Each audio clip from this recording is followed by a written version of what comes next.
अर्थव्यवस्था देखने को मिल रही है बांग्लादेश की, आखिर इसमें किस तरीके से सुधार अब नई सरकार लेकर आती है। बहुत शुक्रिया तमाम जानकारी देने के लिए रहने।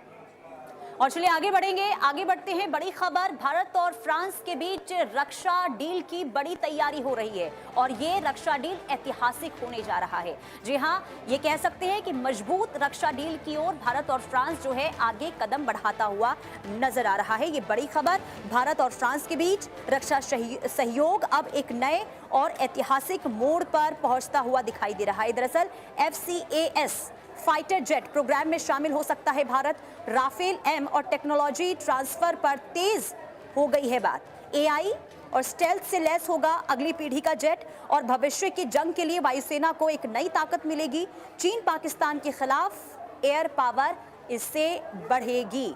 तो भारत और फ्रांस के बीच रक्षा सहयोग को लेकर एक और कदम बढ़ने की तैयारी। और खबर यह है कि भारत फ्रांस के बीच छठी पीढ़ी के लड़ाकू विमान कार्यक्रम यानी कि FCAS यानी कि फ्यूचर कॉम्बैट एयर सिस्टम से ये जुड़ सकता है। और अगर ऐसा होता है तो ये भारत के रक्षा इतिहास की सबसे बड़ी रणनीतिक साझेदारियों में से एक होगी। और दोनों देशों के बीच राफेल M लड़ाकू विमानों की खरीद और अत्याधुनिक तकनीक के हस्तांतरण को लेकर बातचीत पहले से चल रही है, लेकिन अब चर्चा इससे कहीं आगे बढ़ती हुई दिखाई दे रही है।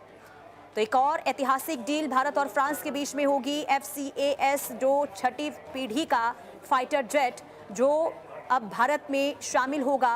राफेल M और टेक्नोलॉजी ट्रांसफर पर लगातार बात हो रही थी और अब इस दिशा में तेजी के साथ कदम बढ़ता हुआ दिखाई दे रहा है। और AI स्टेल्थ से लैस अगली पीढ़ी का ये जेट होगा और वायुसेना को इससे ताकत मिलेगी। भारतीय वायुसेना की ये तैयारी बड़े पैमाने पर हो रही है। और हमारे साथ कर्नल संतपाल तमाम जानकारी के साथ डिफेंस एक्सपर्ट के तौर पर जुड़ चुके हैं। बहुत स्वागत है सर आपका इंडिया न्यूज पर।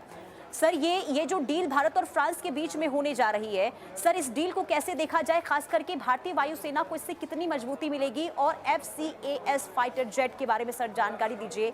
ये छठी पीढ़ी का फाइटर जेट है, ये कितना अहम साबित हो सकता है भविष्य में भारत के लिए?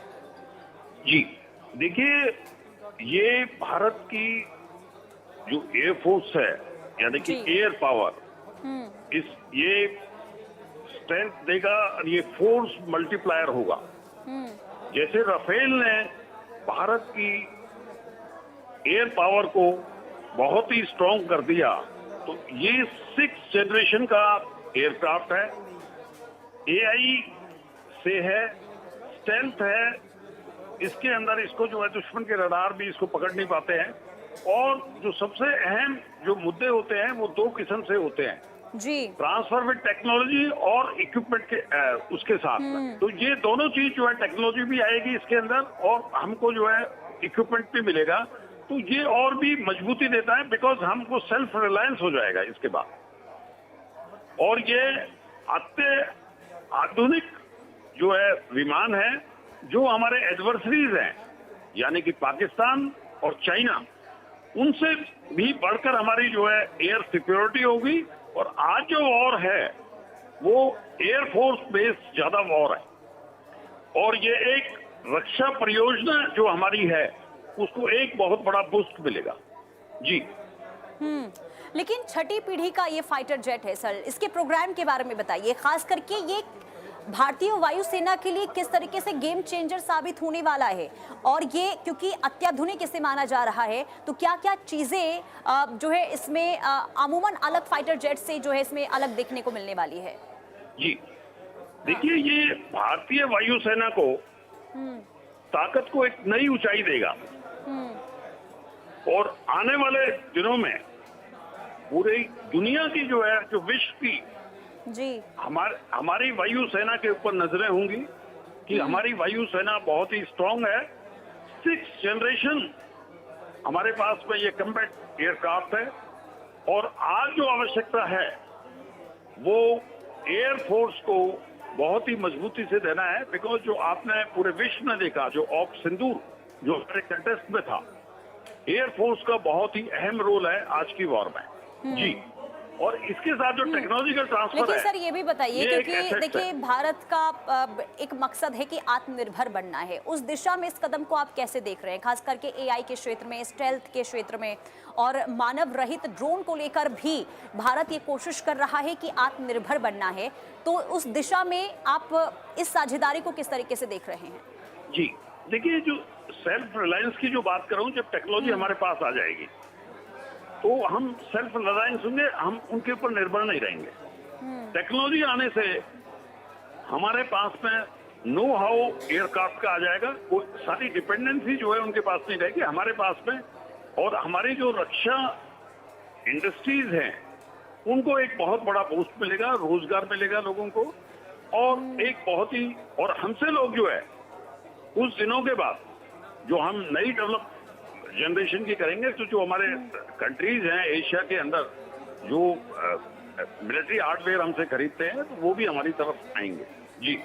और देखिए सर, जो चीन है वो काफ़ी पावरफुल माना जाता है फाइटर्स के मामले में, फाइटर जेट्स के मामले में, और ऐसे में FCAS कितना प्रभावशाली होगा चीन के फाइटर जेट्स के सामने, और कितना अहम माना जाए इस साझेदारी को? जी देखिए, ये जो फाइटर जेट है ये मानव युक्त विमान ही नहीं है, बल्कि ये ड्रोन, आर्टिफिशियल इंटेलिजेंस और नेटवर्क पे आधारित है, और ये परफेक्ट कॉम्बैट इकोसिस्टम है।